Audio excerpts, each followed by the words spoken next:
എന്താടാ നിർത്തിക്കളഞ്ഞത്? അടി കിട്ടി പഞ്ചറായിട്ട് വന്നിരിക്കല്ലേ? കഴിക്കേ, അടി നന്നായിരിക്കട്ടെ. ഇല്ലാത്ത പൈസ ഉണ്ടാക്കി പഠിപ്പിക്കാൻ അയച്ചതാ. എന്നിട്ട് കണ്ട നാട്ടിൽ പോയി കണ്ടവൻ്റെ ഒക്കെ കൂടെ തല്ലും കൂടി വന്നിരിക്കുന്നു. ബാക്കിയുള്ളവർക്ക് പേര് ദോഷം ഉണ്ടാക്കുക. ഞാൻ പറഞ്ഞിട്ടാണോ എന്നെ കണ്ട നാട്ടിൽ കൊണ്ടാക്കിയത്?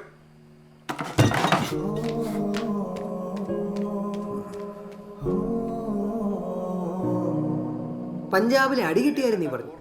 പക്ഷെ എന്തിനാ കിട്ടിയെന്ന് മാത്രം നീ പറഞ്ഞു. പെണ്ണുടി കേസുല്ലാണ്.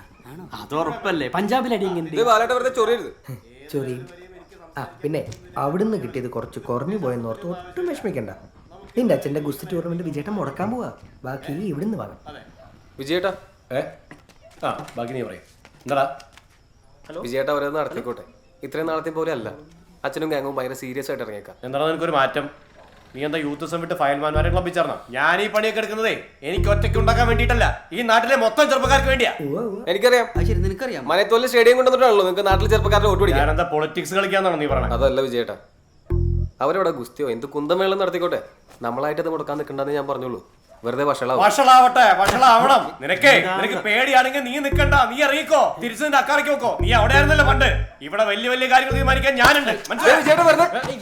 വിജയേട്ടാ നിങ്ങൾ അടങ്ങ്. അവനൊരു സജഷൻ പറഞ്ഞല്ലോ. സജഷൻ തോന്നിയായിരുന്നു.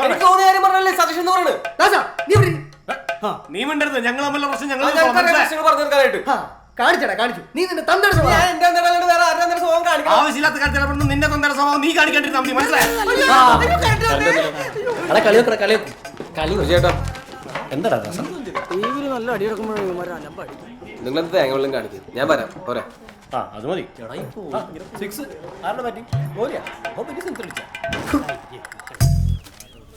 3:30 ഓ 3:30 അല്ല പോക്കരെ, നമുക്ക് ഈ ഗോദ എല്ലാ തവണത്തെ പോലെ കുറച്ചുകൂടെ ഉയരത്തിൽ കെട്ടാം. ഓ ആയിക്കോട്ടെ. അപ്പൊ കാണുന്നവർക്ക് ഒരു സൗകര്യമാവല്ലോ. ക്യാപ്റ്റൻ, ഇത് നടക്കില്ല. ആ വിജയൻ കോടതിയിൽ കൊടുത്ത കേസ് വിധിയായിട്ടുണ്ട്. കേസോ? അതെ, മനേത്തുവയൽ അവനുകൂടെ അവകാശപ്പെട്ടതാണെന്നും ഇവിടെ എന്ത് പരിപാടി നടക്കണമെങ്കിലും അവന്റെ സമ്മതം കൂടാതെ പറ്റില്ല എന്നും പറഞ്ഞ് അവൻ രഹസ്യമായ ഒരു ഹർജി ഫയൽ ചെയ്തിട്ടുണ്ട്. അത് വിധിയായിട്ടുണ്ട്. അതും അവൻ അനുകൂലമായിട്ട്.